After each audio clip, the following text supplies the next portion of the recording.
YouTube, what's up guys? Welcome back to the channel. It's Mitch. If you're new here, make sure to like, subscribe. Stay tuned for more car reviews like this. We went from reviewing like, what did we review? What's something that wasn't the coolest thing? We were, I'm gonna throw a little shade. We reviewed a 350Z and now we're reviewing this, the Lambo. So we've reviewed a lot of cars on my channels, Evos, everything. I'm gonna be doing an M5 pretty soon, an older one, a V8 supercharged. But today we're still hanging with this 2008 Lamborghini SPYDER in balloon white with a V10 520 horsepower, all V10's wonderful cylinders. But today we're gonna pick on this thing. We're gonna do 5 things I hate about this car, and I hope that you guys enjoy this. You can use this a little bit if you're gonna do this as a buyer's guide. I don't have enough information to do this on a buyer's guide yet, so I can't really, I'm getting a honk horn. I can't really give you guys the 5 things, or buyer's guide because I haven't owned this car. But let's jump into the 5 things that I don't like about this car. Number 1 that I don't like about this car, I actually don't have it. It's inside the car, so we're gonna go ahead and do it. This is gonna be picky. This is funny. This is the first reason why I don't like this car. It's this. I hate this key. This is ugly. This is so danky. My girlfriend's Acura has the same key. Like this little flop thing right here. Like that is not unique at all. I like that there's the emblem there. It kind of wore on this off on this one, but this key is so janky. I hate these little flip out keys. So that's my number 1 complaint. They should have made something cooler.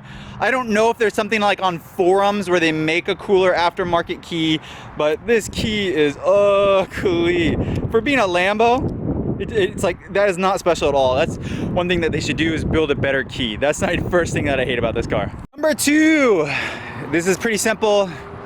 It's a Lamborghini, but the doors don't go up.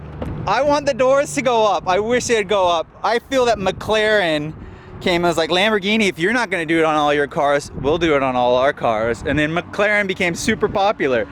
That was one of the things that they should have done. They should have, I just don't get this. Now, it's easy access, definitely, to get into. There's a lot of room. You could be a pretty hefty fella or a pretty tall fella or lady or whatever, and you can get in the car really easily, but the doors should have gone up. I mean, let's take a photo of this. Come on, we'll do a photo in 3, 2, 1.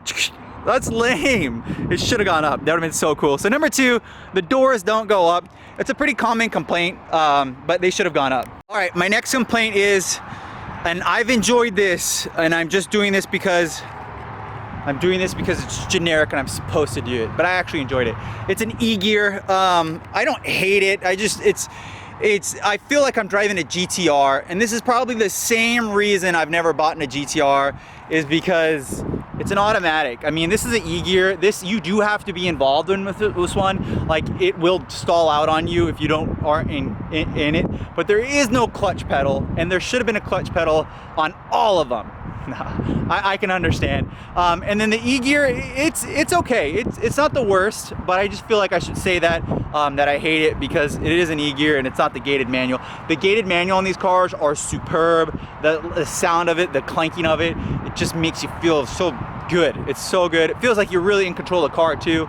The E-gear, it does a very good job for the year what it is. But yeah, the Huracans are better. The Huracans did do a better job on this, but the E-gear should not steer you away from buying one of these cars. It's still a good transmission, and I still enjoy it a lot. It's just, I have to hate it because it's an E-gear.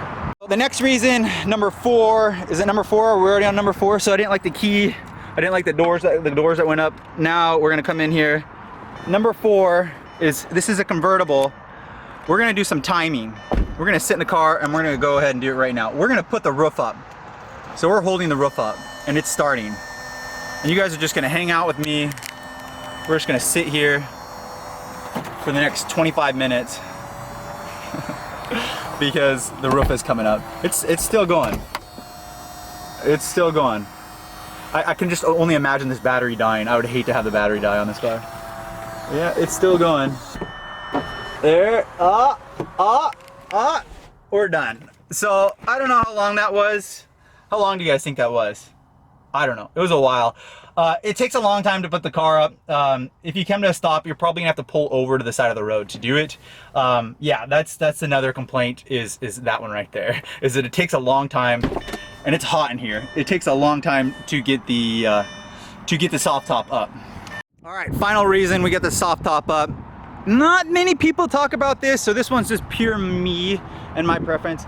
I'm a huge fan of Toyota CELICA 7th generations. The last generations, I think they look heavenly. I really like the look of them. My favorite thing about them is their headlights on the front of the car. I think that they look really good. They look like GTR headlights. They do a very, very good job. I've actually seen people put those headlights on other cars to modify them. These cars don't look like that. These are even more square, and like the CELICA headlights look better than these headlights. They never did anything good with these headlights, ever. They never like changed them. It never came out good.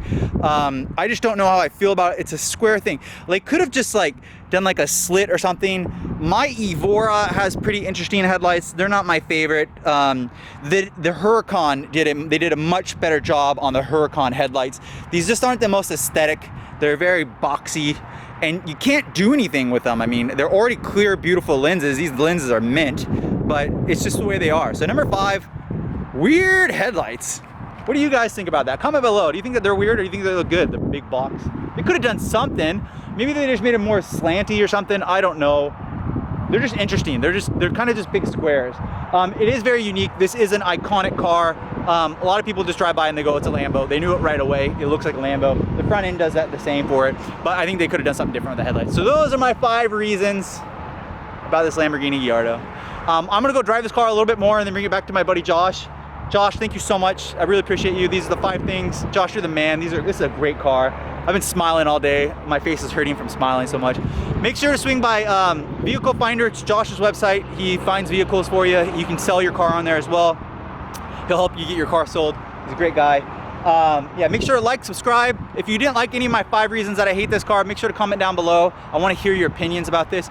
If you guys are shopping for a Gallardo, buy one. They're worth it. It'll make you happy. It'll make you happy.